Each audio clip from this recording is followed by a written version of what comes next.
If you've been glued to your screen for days of our lives like I have over the decades, you know that this jaw-dropping revelations that leave you gasping for air. Lately, the show has pulled out all the stops to fool us about the identity of Stephanie Johnson's stalker and kidnapper. And right now, the spotlight is glaring harshly on Jeremy Horton, the prodigal son who's been painted as the villain in this nightmare. But hold on, because I have a hunch that Jeremy might just flip the script and become the hero who saves Stephanie. Could portraying him as innocent lead to his ultimate redemption?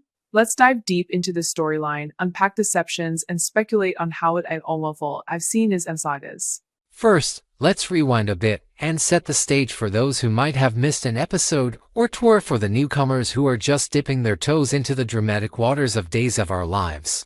Stephanie Johnson, that resilient Spitfire daughter of Steve Patch Johnson and Kayla Brady, has been through the ringer more times than I can count. From her rocky relationships to her brushes with danger, she's a character who's always at the center of Salem's chaos.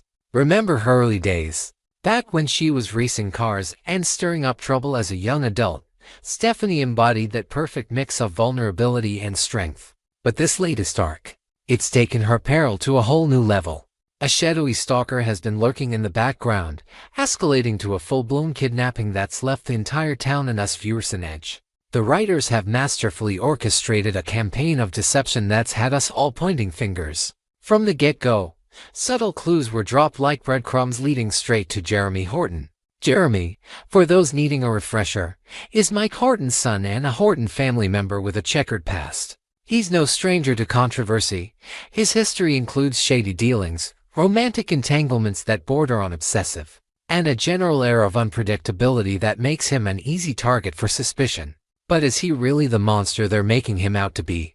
The show has gone to great lengths to convince us otherwise. Take Steve Johnson, for instance, Patch himself, the one-eyed detective who's always ready to protect his family with fists flying.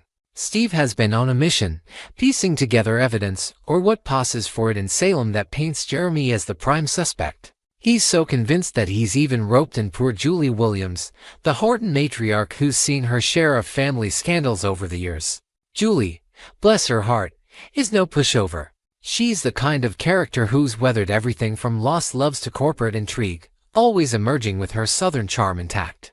But when Steve laid out his case, twisted facts, circumstantial evidence, and a healthy dose of paternal rage, Julie bought it hook, line, and sinker. In a scene that had me clutching my remote, she picked up the phone and called Mike Horton, Jeremy's father. "Mike," she said, her voice trembling with that perfect mix of concern and accusation, "your son is a psychopath." That line hit like a dagger, didn't it? Mike, who's been absent from Salem for a while but carries the weight of the Horton legacy, must have been floored. After all, Jeremy's already strained relationship with his family has been a recurring theme. This accusation could shatter what's left of it, pushing Jeremy further into isolation or perhaps into heroism. Now, I have to admit, even I, a seasoned DOOL watcher who's predicted more plot twists than I can remember, felt a twinge of doubt. The showrunners are experts at planting seeds of uncertainty. Remember the possession storyline with Marlena, or the endless Salem stalker saga? They conditioned us to expect the unexpected. So when everyone in Salem started blaming Jeremy, from the Bradys to the DeMeras, and even some neutral parties like the ever-gossipy residents at the pub, it was hard not to get swept up in the tide. Whispers in the hospital corridors, suspicious glances at family gatherings, and those ominous music cues whenever Jeremy appeared on screen, all designed to make us question his innocence. But the real gut punch came in that episode where Stephanie finally stirred from her drugged stupor.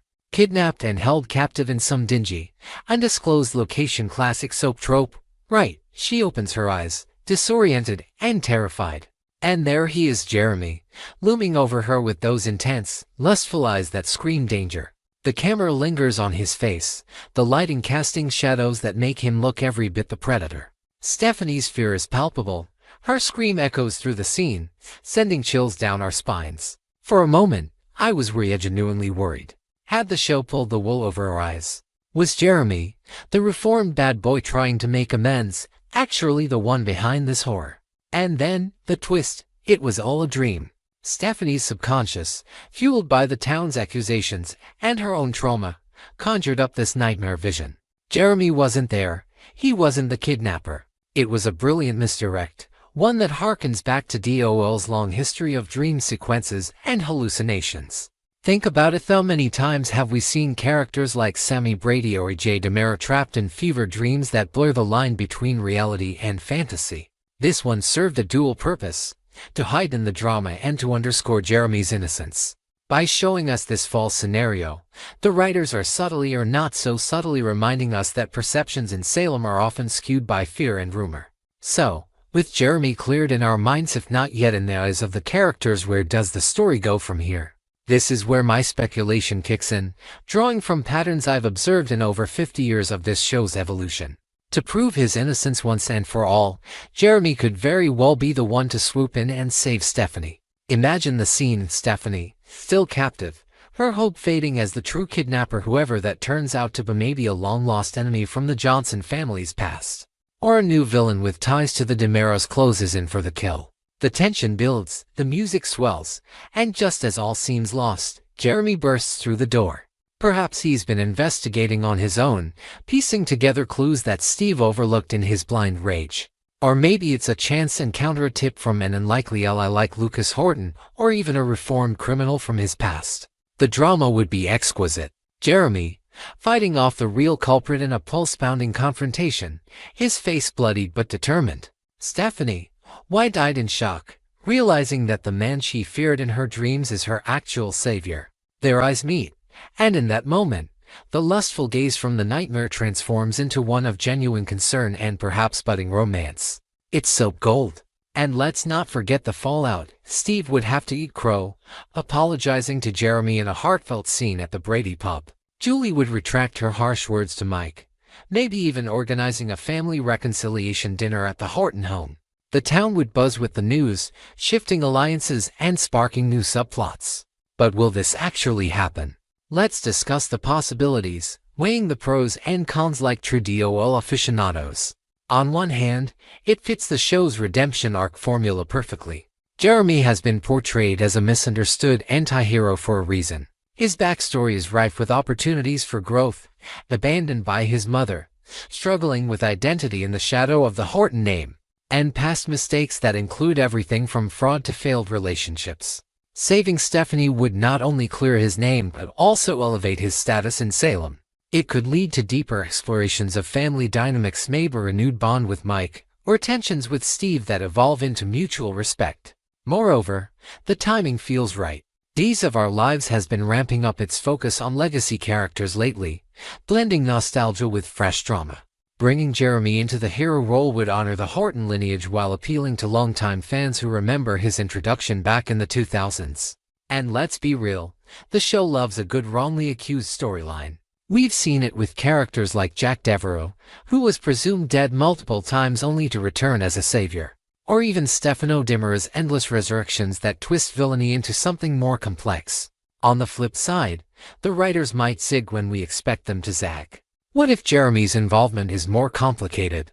Perhaps he's not entirely innocent, maybe he knows the kidnapper or has a tangential connection that muddies the waters.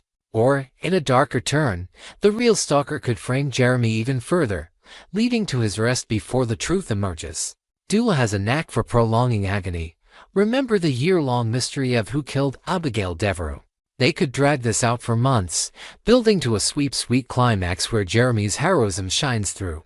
Let's expand on the characters involved to see how this could play out in richer detail. Start with Steve Johnson, the ultimate protective father. His nickname Patch isn't just for show, it's a reminder of his rough-and-tumble past as a mercenary and ISA agent. Steve's convinced Jeremy is guilty because it fits his worldview. Outsiders can't be trusted, especially those with Horton blood but questionable morals. But deep down, Steve's motivations stem from love and fear. Losing his daughter once before, remember that whole ordeal with Lisa and her presumed death, has left scars. If Jeremy saves Stephanie, it could force Steve to confront his prejudices, leading to a powerful redemption arc for him as well. Then there's Julie Williams, the glue holding the Hortons together. Her call to Mike wasn't just gossip, it was a cry from a woman who's lost too many family members to scandal and tragedy. Julie's history is a tapestry of resilience from her early days as a singer to her marriages and the endless Horton family crises. Labeling Jeremy a psychopath was harsh, but it's born from protectiveness. If Jeremy proves heroic, Julie might become his biggest advocate, perhaps even mentoring him in Horton traditions like the annual Christmas ornament hanging. Mike Horton, absent but looming large, adds another layer. As a doctor and former chief of staff at University Hospital, Mike represents the moral core of the family. Hearing his son called a psychopath would devastate him, prompting a return to Salem. Imagine Mike confronting Steve, defending Jeremy with medical insights, perhaps suggesting the lustful eyes in Stephanie's dream were a projection of her trauma, not reality. This could spark a medical subplot, delving into psychology and the effects of kidnapping on the mind. Stephanie herself deserves more spotlight. She's not just a damsel, she's a fighter. Her racing career showcased her adrenaline-loving side, but her relationship Shinknax Brady or Philip Kiriakis reveal a woman drawn to complicated men. If Jeremy saves her, it could ignite a romance fraught with tension. Picture stolen glances in the hospital recovery room, whispered confessions of gratitude turning into passion. But with her history of trust issues, Stephanie might hesitate, leading to delicious will they won't they drama. And Jeremy, let's flesh him out. Introduced as a charming rogue, he's evolved or devolved, depending on the writer. His time away from Salem allowed for reinvention, but the accusations have regressed him. Saving Stephanie would be his phoenix moment rising from the ashes of suspicion. It could explore themes of forgiveness, a staple in DOOL since its 1965 premiere. Think about parallels to other redeemable villains like Ben Weston, who went from serial killer to beloved husband. Now, broadening our discussion, does this prediction align with DOOL's narrative patterns? Historically, yes. The show, created by Ted and Betty Corday, has always balanced deception with redemption. From the early days of Tom and Alice Horton's wholesome family life contrasting with intrigue, to modern arcs involving time travel and doppelgangers, it's all about emotional payoff. Fan forums are ablaze with similar theories. Some predict Jeremy's heroism, others suspect a twist like the kidnapper being a clone. Hey, it's Salem. Polls on sites like Soap Central show 60% believing Jeremy's innocent, with many hoping for his savior role. But let's not ignore the production side. With head writer Ron Carlivati at the helm, known for bold moves from his General Hospital days, we could see this unfold dramatically. Budget constraints might limit action scenes, but DOOL excels in dialogue-driven tension. Imagine a cliffhanger where Jeremy finds Stephanie, only for the episode to end with a gunshot woes. To make this even more immersive, consider the broader Salem ecosystem. The DeMeros might exploit the call, say using it for corporate gain, or Kristen stirring the pot. The Bradys could rally, with Roman investigating. Even peripheral characters like Trip, Stephanie's half-brother, or Ellie Horton could get involved, adding layers. In conclusion, while Days of Our Lives has deceived us masterfully about Stephanie's ordeal, portraying Jeremy as innocent sets the stage for his heroic turn. Will he save her? My gut says yes, it fits the soap's DNA of twists leading to triumph, but in Salem, certainty is a fool's game. Stay tuned, fellow fans, this story's just heating up. What do you think? Will Jeremy emerge as the knight in tarnished armor, or will the deception run?